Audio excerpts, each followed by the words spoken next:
Good morning, everyone, and welcome to this special situation report from the Presidential Election Show. Welcome, of course, all our regular viewers. Thanks for tuning in today. A very special program this morning. In particular, it's great to be able to welcome back the in-house US politics expert from LP Brussels, Ryan Hunter. Welcome back on the show, Ryan. Hi, Mark. Thank you.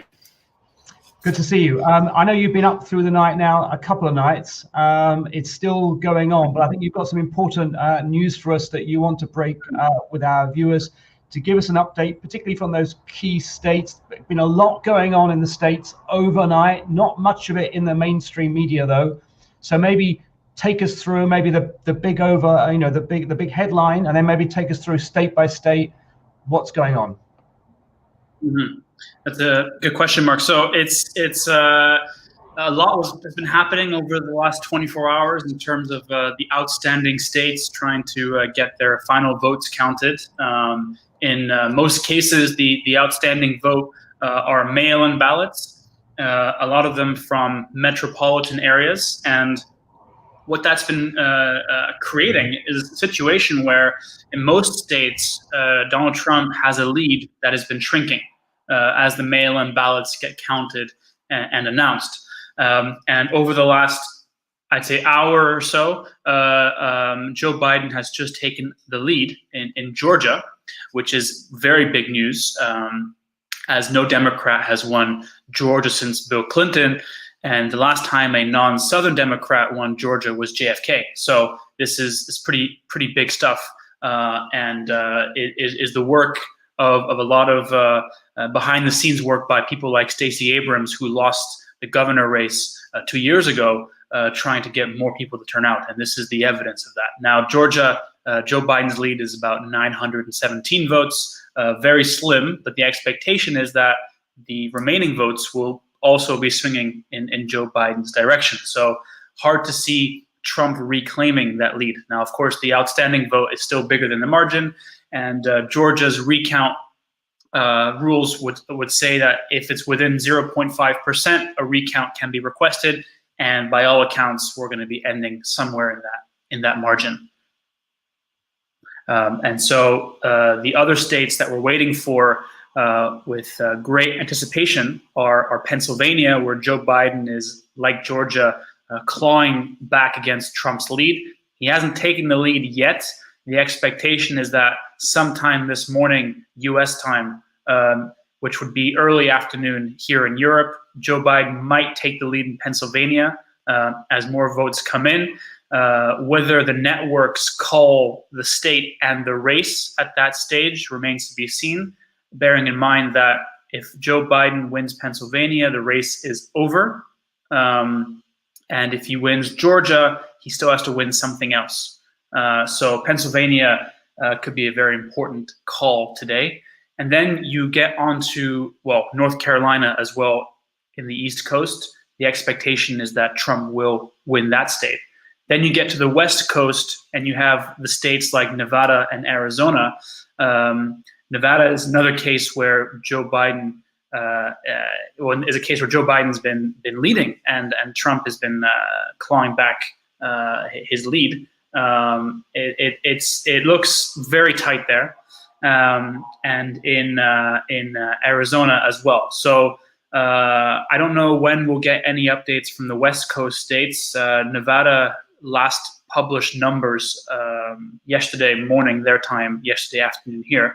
The expectation is that they'll do the same thing again, which means that we can expect more results around 4 p.m. Brussels time from Nevada, by which stage the race might already be over. So let's see what we get first from Pennsylvania and Georgia, and if needed, let's see what we get from the West Coast states. Okay, some very key numbers there, key timings there. Looks like early afternoon Europe time, Ryan. We might really know that the networks may not call it and the states may not call it, but effectively will know. The LP Brussels election show will know who's won. Just to summarize there, I mean, just to take you through, you started off obviously with that big news in Georgia, Biden taking a lead at 917. Obviously, he's got those solid leads already in the bag. Let's not forget that. Michigan looking very good now. Wisconsin looking pretty solid. He's still on 47,000 lead in Arizona. As you say, we'll hear more today. And likewise in Nevada, a narrow lead, but it looks pretty solid. Pennsylvania, he's down 18,000 on the latest count. But as you say, Ryan, look at the results coming through in the next few hours. Early afternoon, you think that'll be tipping over into Biden territory. Is that a good summary of what you've just said? Yes, it is. The one of the states with a few more question marks is Arizona, of course, where in the mail-in ballots, Trump has been outperforming what he's been doing in other states, and so the margin of what's coming in hasn't been so heavily skewed in Biden's favor as in other states. So Arizona, it's tough to make any prediction at this stage. Of course, Fox News and the AP already called Arizona on election night for Joe Biden, which was, by all accounts, very premature call. Democrats are still very confident in Arizona, but just looking at the state of the race in Georgia and Pennsylvania, if you're Joe Biden, you're sitting very, very comfortably today, just waiting for the moment. It's not a question of if right now. For him, it seems more like a question of when the race gets called for him. Well, indeed, and I think you're saying you'll be able to call that in the next few hours based on the numbers that you're seeing in the states. And in fact, if we just come on to the difference between forecast recounts and legal battles, I think that's the next thing we're going to be encountering. Clearly, some of these numbers are still forecasts. I mean, they are accurate, but they are still perhaps open to interpretation or clarification. Maybe you want to comment on that. Mm-hmm. Some of them are subject to recounts. Some of the states have recount requirements, and some, of course, contenders can demand a recount, and that could be Biden or Trump, of course. And some, of course, can be subject to legal battles. I mean, indeed, many of them are subject to legal battles. So again, without going through them all, I mean, how confident are you that your forecast for this afternoon will stand, bearing in mind at least those three areas of uncertainty? Mm-hmm. That's very important to distinguish between what we're talking about here. These are, in many cases, the states that have been announced are projections, right? The states have yet to certify their results officially. Some states have shorter deadlines. Some states have until the end of the month to certify. What does certify mean? Is when they can officially state they've counted every single vote.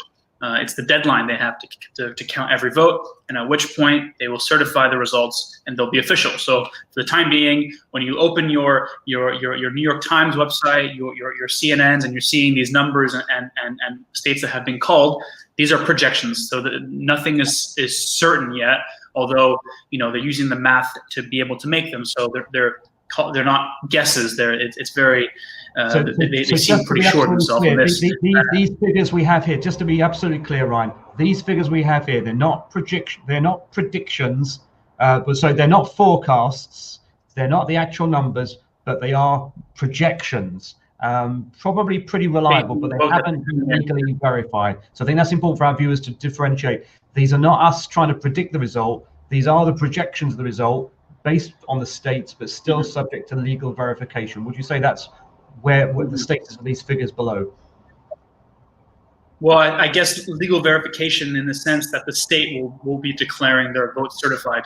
Some states will have legal battles, as we'll get onto, yes. And that's because in some states you have more votes coming in. North Carolina has votes coming in until the 12th of November. As long as they're postmarked by Election Day. And then you have military ballots coming into big states like Georgia, for sure, and provisional ballots. If you turned up on Election Day and there was a small issue, your address didn't match, maybe you had an ID issue, you cast a provisional ballot, which would be counted, subject to fixing that error that was identified. And states would also be spending time getting in touch with those voters to make sure that vote does get counted, if it can be counted. Yeah. And then moving on to those legal battles, Ryan, I mean, they've already started, of course. They could continue for the coming weeks, if not beyond. Do you want to just very briefly walk us through how much power rests in the hands of, as Donald Trump, the president last night, put it, how much power rests in the hands of the judges Is this race ultimately up to the judges to decide? Well, Donald Trump would hope so, and ultimately he'd hope the Supreme Court gets involved. But we've seen the Supreme Court has been unwilling to intervene in some of these election matters in the states. As we've been saying before, if you're looking at the U.S. as one election, that's a mistake. It's 50. Each state has their own intricacies. Each state has some of their own rules. And so the Supreme Court has sort of taken a bit of a step back in terms of intervening there. But then you have the state courts, right? These have been getting more involved, certainly in the recent days. And some of the legal challenges from the Trump campaign have been regarding requests to stop the counting, have been, putting in place the challenges to the actual election in those states. They've been trying to submit evidence, they would say, of irregularities, certainly in Pennsylvania, in Nevada as well, Arizona, Wisconsin, and Michigan. And in Georgia, some of their cases were already dismissed. In Michigan, their request to stop the vote counting was dismissed. So, so far, it's not looking very good. If Trump is relying on the courts to settle this, it's hard to see him being successful, especially as a lot of the so-called evidence that they're putting forward are A, anecdotal, and B, have been investigated in most cases, if not all cases, by the Secretary of State in each of the states that are in question, and have been found to not been verifiable. That's a big problem for the Trump campaign, and it does look quite desperate at this stage, especially as the way the trend is going in the states looks a very desperate last-ditch attempt to hold on to power. Okay, well, we'll just perhaps run through for the final time. I know some of the numbers are actually changing as we're broadcasting this live, but you're still confident that these numbers are actually not just a prediction, but the projection, not just a prediction, but a projection, and that they will probably stand. And of course, Pennsylvania, you're saying, predicting will switch this afternoon into Biden territory.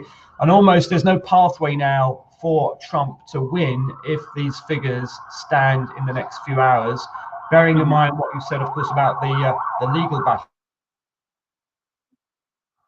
So just to clarify, the numbers on the screen that everyone sees, these are real votes. These are actual votes that have been counted and have been declared, and votes are still being counted. So in terms of the numbers on the screen, those are not projections, but that when the media outlets are calling a race, that is a projection, of course, and it's based on vote numbers. It's based on where they know the rest of the vote is coming from. It's based on the number of outstanding votes, and so on and so forth. And the major outlets all have these big decision desks that take all these factors into account, and some of them are, CNN has been very cautious in their projections, of course. Some less so, like Fox News and the Associated Press, who've already called Arizona for Joe Biden a few days ago, even. So that's an important distinction to make. And as you say, if Joe Biden wins Georgia, as I would say looks likely at this stage, there is no path to 270 for Donald Trump. Yeah. Full stop. There's no path. He could win Arizona, Nevada, Pennsylvania, North Carolina, and Alaska and get to 269, which I hope by now everyone knows would be one vote short. Whereas if Georgia goes to Joe Biden, he would already be on 269 and would therefore just need one more state to fall his way. Whereas Trump, just to avoid losing, needs to win all the states. And then at that stage, you have a tied race in the Electoral College, which it is possible. Very, very improbable, however. It seems super unlikely that Trump can win every single state left if he loses Georgia. I think you've basically answered this question already by saying there really is no path now for Trump. But the concluding question on this program before we finish for now, and we'll be broadcasting live later today, I know. But on your decision desk, Ryan, at the LP Brussels decision desk, are you prepared at this stage to call the winner? Or are you going to wait a little bit till this afternoon, bearing in mind what you've said? It's up to you. You want to be the first person to call the election? I mean, having followed this very, very closely since election day, you know, all the trends, every possible trend in every state bar Arizona looks so good for Joe Biden. He's taking the lead in Georgia. He's forecast to take the lead in Pennsylvania. I think the second he leads in Pennsylvania, we'll see the U.S. outlets call the state and the race. And so, you know, I've been very confident, even when the states were most of them were undeclared. You know, the blue wall is holding. Pennsylvania is looking very good. And so, if you're asking me to call the race, I would say yes. Joe Biden is looking the winner here. You know, and the Trump campaign is hoping for an act of God at this stage. They think that the courts can be that act of God. And let's not forget, yeah, Joe Biden will be declared winner today. I think there will be legal battles ahead, and we should, however, from a different point is yes, there are delays in the counting. Things have happened very late. A lot of that has been engineered by states that are in control of the Republican hands. You know, we shouldn't confuse delays for how close the race is. Like, look at Michigan, where Biden's lead is now 12 times what Trump won Michigan by, and yet, since it was so late in counting mail ballots, it gave the impression of a very tight race. Pennsylvania, you have people in the Democratic Party thinking Biden will end up winning by 80,000 votes plus. That's not ultimately all that close, right? Georgia will be close. North Carolina will be close. The point you made previously on this show, which I think hasn't been stressed enough, is states like Pennsylvania legally could only be allowed to start counting the mail-in ballots after the polls had shut. Unlike Florida, which got the result early, they were allowed to start counting before polling day. Yeah. In Pennsylvania, that simply wasn't a legal possibility, and that's why, as you say, what we're seeing now in the trend isn't so surprising. It's built in, it's wired in to the election law in that state. Isn't that right, Ryan? You tried to make this point repeatedly over the recent weeks. I know that partly you could predict that this is how the result would play out, and people shouldn't be surprised. Yes, and you know, in the weeks ahead of the election, the media outlets were warning of this, right? You would see in effect a red mirage in many states, also a blue one. And what that means is that in a lot of the states, as you saw on election night, for a long time, Virginia looked red, Texas looked blue.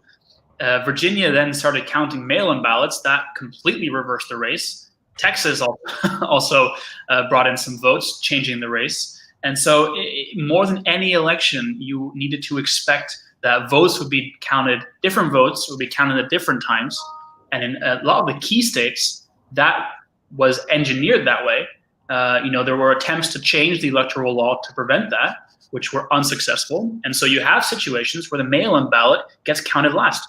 And because of the amount of mail-in ballots, a lot of it from metropolitan areas, that is a very big Democratic vote that's being counted last. And hence why Trump's leads in most of these states is vanishing. Okay, Ryan, well, thank you very much for joining us on this special show. Thanks in particular for putting your views so clearly that based on your analysis of these projections, you're confident that Biden will effectively win this afternoon. You're going to join us on another special broadcast live later this afternoon.